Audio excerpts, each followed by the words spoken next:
It's time for a segment we like to call Something, Nothing, or Everything. Doesn't our fancy new graphics package make Something, Nothing, or Everything look good? First, despite a near triple-double from Kawhi Leonard, the Phoenix Suns became the first team to beat the NBA Finals favorite, Clips. The Suns put up 130 on that defense, despite no Deandre Ayton, no Ricky Rubio. Producer Schwartz, our researcher producer Michael Schwartz is like still hyperventilating. He's so happy. So are the Suns beating the Clippers, Janae? Something, nothing, or everything? It's something. Anytime the Phoenix Suns get a quality win, it's absolutely something. And I actually really like this squad, like as a sneaky pick. I mean, not to come into playoffs, no offense, but just as a sneaky someone that can upset your team, just because I like Kelly Oubre. He fits here. He's giving you like 20 points per game.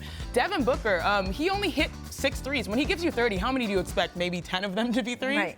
So yeah, I like this team as like a sneaky type of team to compete. I think it's something as well. Monty Williams has done a pretty good job getting his system installed there. And also, I thought it was a statement win for them after the Deandre Ayton suspension. Yep. Like, that was how, okay, Ayton gets suspended, 25 games. That's a huge setback. And then, boom, next game out, you go and beat the Clippers, who a lot of us were starting to feel were the best team in the league. Yeah, I mean, there was a question of how many wins are the Clippers going to run off to start the season? Yep. Yeah. We've seen records like that, right? And they still could go on a run, but obviously that was impressive.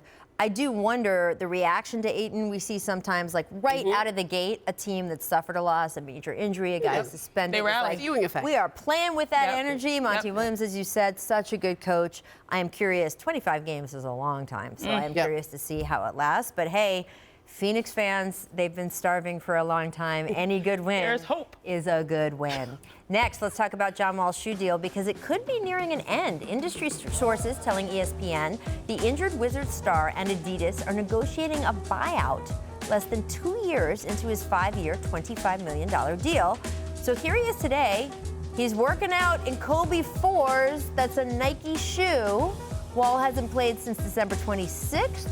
Ramona, is this something, nothing, or everything? I'm going to say this is kind of everything. I mean, what's the line, three-stripe life? I mean, but like not for life, I guess? Is that, I don't know. I'm just looking. I don't want to look over there. Are you wearing? You see what happened was. What I was going to say. No heels today. Isn't that what's supposed to happen? You sign a contract, and if it's for better or worse? I don't know whose side this is on. What's your take? I say this is nothing on the other end of the spectrum, just because, I can speak from my personal experience as an athlete at Adidas. They've been great with me, but I do understand John Wall's predicament, considering that he's injured and I've dealt with injuries, and it's really hard to convey your value and worth and be able to do things for a brand when you're in that position. So it's tough. Hopefully it's mutual. I was surprised to see this news just because Adidas has a history with sticking guys even if they get hurt. Derrick Rose's contract with Adidas currently runs through 2025. Obviously, he had years where he was struggling with injuries. He had years where he seemed to be struggling with whether he wanted to stay with the teams he was on, things like that. And that partnership stayed strong. And he just had this very triumphant Adidas tour in China, right, that we saw during the offseason. So I'm curious on whose side this breakup started to happen. We'll have to see if it happens. But, Janae, you know that if you're wearing the shoes you're not supposed to be wearing from the other brand, you're not supposed to be. That's a big no-no. deal. Probably over already. It's a big deal. Thanks so much for watching ESPN on YouTube. For more sports analysis and highlights, download the ESPN app. And for live streaming and premium content, subscribe to ESPN+.